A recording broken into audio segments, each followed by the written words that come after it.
Hello guys, welcome to Physics Unlocked. So today I am here with problem of physics that is taken from surface tension. This is question of thermodynamics and surface tension. So in this problem, a spherical soap bubble inside an air chamber at pressure P naught equal to this much pressure has a certain radius, so that the excess pressure inside the bubble is delta P is equals to 144 Pascal. Now the chamber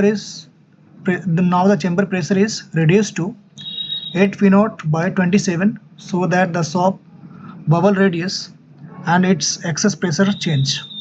In this process, all the temperatures remain unchanged.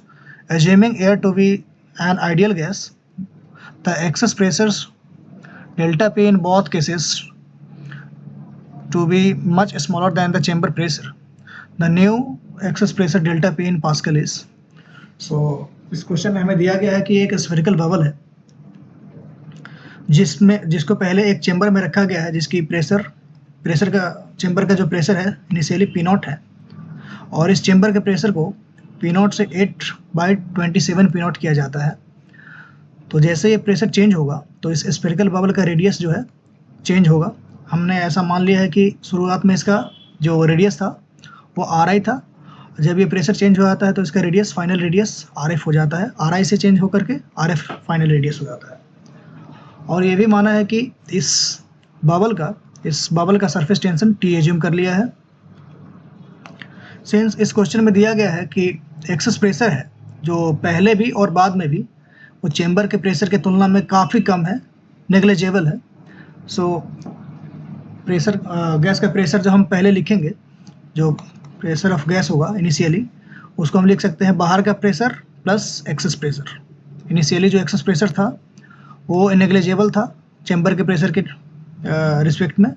So initially जो gas का pressure जो होगा, इस bubble के अंदर का जो gas का प्रेशर जो होगा वो P नॉट के बराबर ही होगा.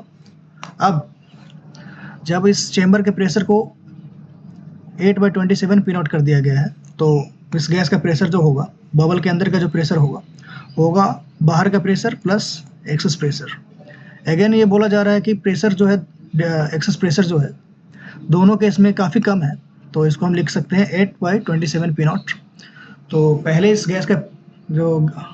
इस बबल का जो अंदर जो गैस है इसका प्रेशर था P नॉट. अब फाइनली इसका प्रेशर हो चुका है 8/27 P नॉट. चूँकि ये जो पूरा जो प्रोसेस है वो आइसोथर्मल प्रोसेस है, तो हम ये यूज़ कर सकते हैं PV equal to constant. Since it is isothermal process, so P into V will be constant. So initially जो P था और फाइनल जो इनिशियल जो PV था और फाइनल जो PV था वो दोनों बराबर होगा. तो इनिशियली P नॉट इंटू इसका वॉल्यूम 4π/3 RI क्यूब और final pressure into final volume. तो यहाँ से हमारे पास फाइनल रेडियस और इनिशियल रेडियस के बीच में रिलेशन मिल गया. तो फाइनल रेडियस का जो वैल्यू आएगा वो आएगा 3/2 into initial radius of the spherical bubble. यानी कि RI पहले के रेडियस और बाद के रेडियस में हमें एक रिलेशन मिल चुका है. अब चूँकि जो एक्सेस प्रेशर था, जो इनिशियल केस में जो एक्सेस प्रेशर था पहले, उसको हम लिख सकते हैं 4T/R.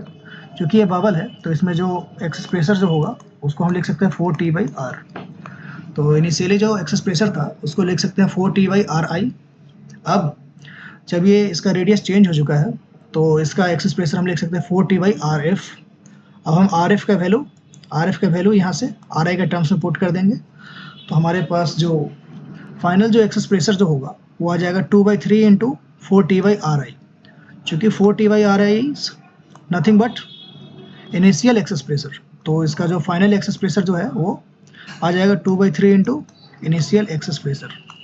अब हमें इनिशियल एक्सेस प्रेशर हमें पता है, तो इनिशियल एक्सेस प्रेशर का वैल्यू हम यहाँ पे 144 रख देंगे. तो हमारे पास जो फाइनल जो एक्सेस प्रेशर जो है 96 पास्कल निकल के आ जाएगा. So this is the